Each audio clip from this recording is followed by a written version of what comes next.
Phonics International is very much a direct instruction programme, but it's also very much a direct rehearsal programme. It's really important that the teacher teaches explicit code information and the 3 skills of blending, segmenting and handwriting, and then every learner has the opportunity for him or herself to practice that learning. We have a notion of a sounds book, and this is just not about Phonics International, it's good synthetic phonics teaching. In Phonics International there are various ways that you can build up the sounds book. There's a resource such as this, whereby learners can write in the letters, colour the pictures, say the sounds, and say the sounds in words. In the Early Years Starter Package, it's suggested that before the sounds book activity sheets are used, learners have a little exercise book and make this into their sounds book. They have a paper grapheme tile for each letter sound correspondence introduced, which they can stick in. And then they use multi-sensory activities to really embed that learning.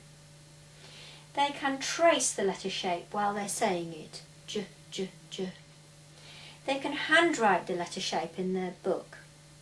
They can think about the sound at the beginning of the word. This is j, jet. They can draw that little picture mnemonic for themselves. When the learners can begin to sound out and blend independently, they can start to get a paper list of cumulative words to sound out and blend. It might be better for this list to be slightly behind the new learning, so that the learner is really familiar with those graphemes. The learner sounds out and blends and can tick the word where they've been able to blend it. This sounds book builds up and up and up. When the learners have done the letter sound correspondence in units 1 to 5 of Phonics International, then I recommend they can go right back and start again with the sounds book activity sheets. So still focusing on our new grapheme air, I'm going to model how to use this sounds book activity sheet. This is a core resource in the Phonics International programme. It's extremely important.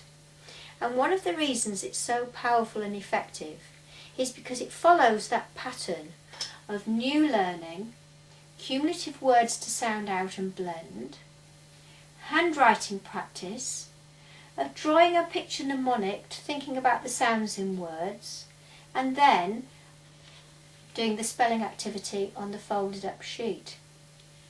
Another thing that's very important about these sheets is here on every single sheet throughout the programme is guidance about the alphabetic code for the teacher. When I say teacher, that may well be a teacher in a school setting or a parent or a tutor. But it's shared there between parents anyway and school, where the learner's in a school setting. So I'm going to model the use of these sounds book activity sheets because they are so very effective. If teachers model a basic phonics lesson and then send learners away to just play or not do an awful lot after the introduction, that's a lost opportunity. Now here is the new learning. We're learning eh. Here are the words to blend, and please note that you have shorter words and longer words. This is going to help with the differentiation process, so learners can access this sheet at their own level. Some learners may well only be at the beginning of saying the sounds, or just beginning to hear these words blended. But they will always get these longer words modelled for them, and that's the next steps.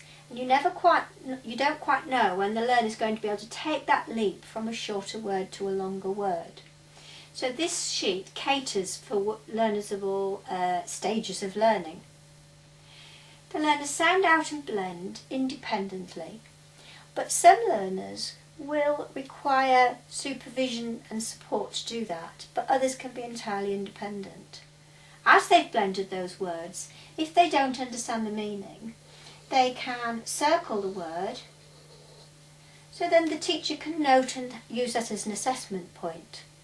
But after a period of time, in any event, the teacher will gather the learners and go through the meaning of these words. Now, if English is an additional language, it may not be necessary or appropriate for the teacher to put every single word in a spoken sentence, but he or she can select which words would be suitable. Nevertheless, it's still helpful for learners to just say the sounds and blend the words for the practice of the blending. Then, the learners are going to practice handwriting the new grapheme whilst they are saying the sound. In the early sheets, this is not on a writing line. Basically, they'll be going eh, eh, eh. And there's an opportunity to position the letter on a writing line. Eh, eh, eh. Now, if the learners are more mature and the school decides that they're going to do joint handwriting, the teacher can readily just write an example of the join letter shape for the learners to copy. Here you've got your pitch and mnemonic activity where you're listening for sounds in words and labelling them, or drawing a word down from this word bank to draw and label. Here is the guidance for the spelling, and it's really good to make sure that you establish good routines from the outset. So we're going to do our sound dashes from left to right and organise our sheet. It's possible as well, if you're photocopying, to put lines on the back of this sheet. So let's do the word pet. Left fist up. Pet. Pet. Pet. 3 sounds. So we carefully draw our 3 sound dashes, and bear in mind that this is supported work because the new grapheme is there for the learner to see. Say the sounds, and then finally check that that's the correct spelling. Pet, pet, that's right. Now, this is not the same as a spelling test. The teacher is actively teaching, observing and assessing, and the learners have an opportunity to do their own editing and work out for themselves whether there's a missing sound and letter in that spelling.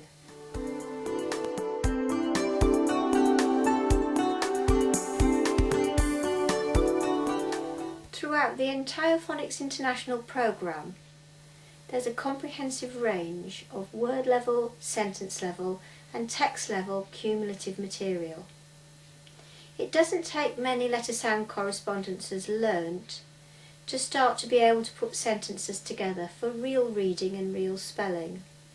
So, for example, in the simple sentences here, which is in the early years starter package, there are only a handful of letter-sound correspondences introduced, plus the word the. Teachers can use their discretion as to how they want learners to use these, and there are several activities which are all basic skills teaching and learning. In addition, there's a range of comprehension questions for written comprehension work, and lots of vocabulary enrichment work for learners to write their own spelling stories.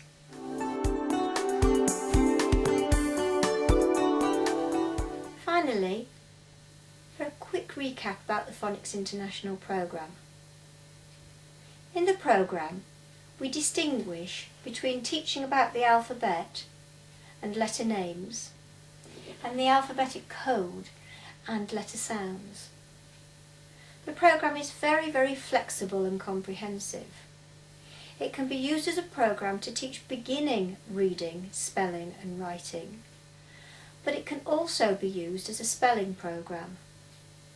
With synthetic phonics teaching in any event, learners soon learn to read, and therefore the programme moves seamlessly to a spelling programme in any event.